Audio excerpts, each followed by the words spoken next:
La primera parada que hicimos fue la parada Vereda Llano Grande, donde ahí se encontraba el Río de Oro. El Río de Oro nace en la quebrada de Santa Rita, vereda Cristales, en el Alto de Picacho, a 3.400 metros sobre el mar, en jurisdicción del municipio de Piedecuesta. El Río de Oro termina al unirse con el río Suratá para conformar el río Lebrija.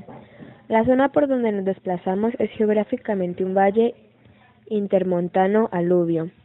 Al fondo del río pudimos observar que abundaban las terrazas bajas conformadas por gravos y arenas muy permeables. La subcuenca del Río de Oro cubre 56.942 hectáreas y hace parte de la zona hidrográfica del Magdalena Medio. Presenta alturas que van desde los 3.600 metros sobre el mar hasta los 500 metros. Tiene todos los pisos térmicos desde el páramo, frío, medio y cálido.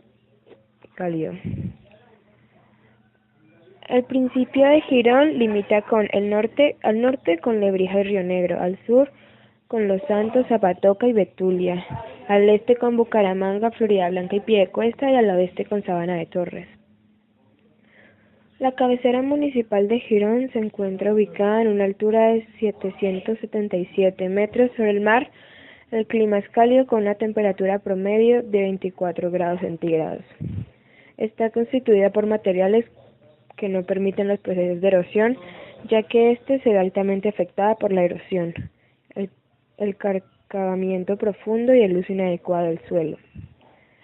Cumple con dos subzonas, subzona de lomas y colinas y una subzona de planicies de inundación. Bueno, la segunda parada las hicimos en los cañones, en el cañón del Sogamoso, Suárez, Chicamocha y Zapatoca. Bueno, les voy a explicar qué es un cañón.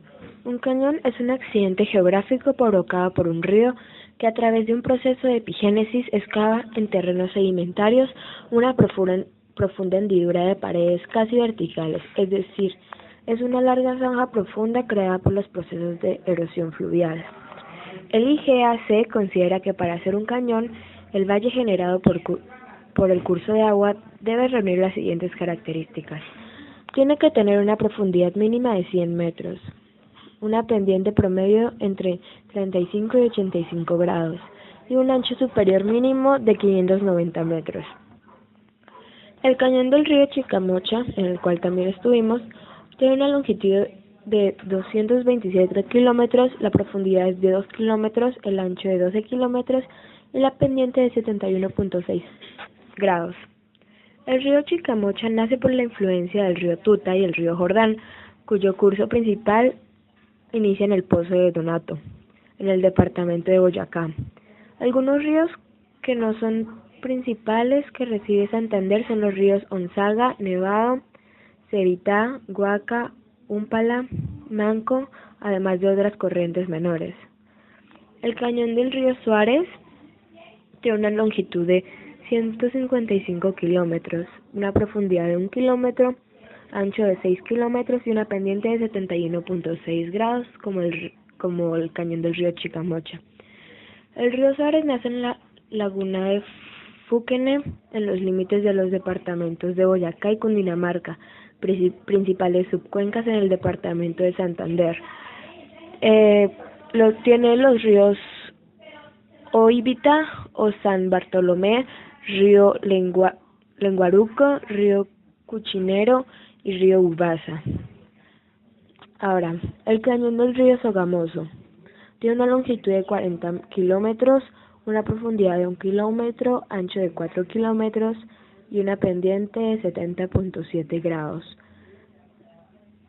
El cañón de la quebrada Zapatoca tiene una longitud de 11 kilómetros, profundidad de 1 kilómetro, un ancho de 4 kilómetros, una pendiente de 63.4 grados y nace en la Cuchilla de San Javier, cuyos principales afluentes son las de quebrada son la Zarza, el Polio, el Guayabo, la Lajita, la Uchubal, el Palo, el Zanjón, la Cueva, la Angüetas y San Isidro.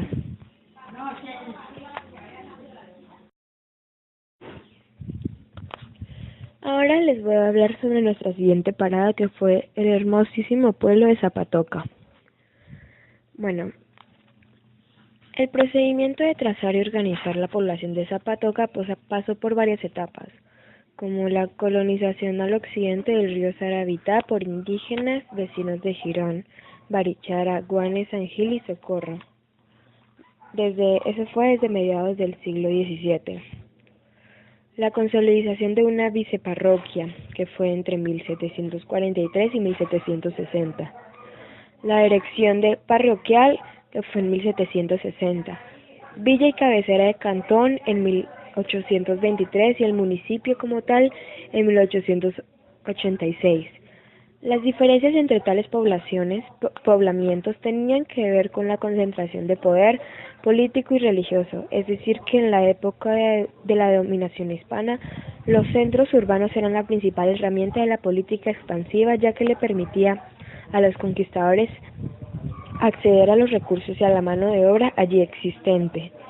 El poblamiento urbano era el arma más eficaz para llevar a cabo la evangelización de los pueblos indígenas y el reforzamiento del control ideológico sobre los hispanos.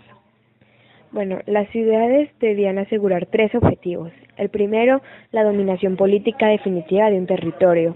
El segundo, la explotación económica de un espacio geográfico. Y el tercero, el traspaso de los modelos culturales para las masas aborígenes que se incorporaban a esta nueva estructura socioeconómica. Los centros urbanos fueron los que propusieron la planificación económica, social y se mantuvo con el propósito de otorgarle a las metrópolis lo indispensable para mantenerse en el mundo controlado por los hispanos. Bueno, ya estando en el pueblo nos dirigimos al templo parroquial, que está enfrente al Parque Central de Zapatoca. Bueno, el 5 de diciembre de 1742, el arzobispo de Santa Fe concedió el permiso para crear la viceparroquia de Zapatoca, en jurisdicción eclesiástica del pueblo de indios de Guane y a su vez dependiente de la villa de San Gil. Después de estar en la parroquia, nos dirigimos al cementerio.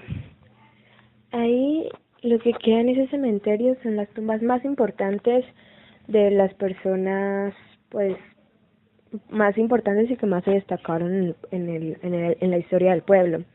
Y hay piedras grabadas con los nombres de los que participaron en la época de la independencia. Las personas en el cementerio se identifican, pues además de por el nombre, se identifican también por la profesión, el estado civil y también identificaban a algunos de sus familiares para saber quién era el fallecido. Ahí, en ese cementerio, también se encuentra la tumba del Enguerque. Este es el Colegio del Sagrado Corazón de Jesús en Zapatoca, en el cual nos dieron una conferencia sobre una artista muy destacada en Zapatoca y nos llevaron a dos pequeños museos, uno de antigüedades y otro de animales disecados, muy hermoso. Y pues pudimos ver cómo era el colegio allá y cómo era un poco más la cultura de Zapatoca y eso.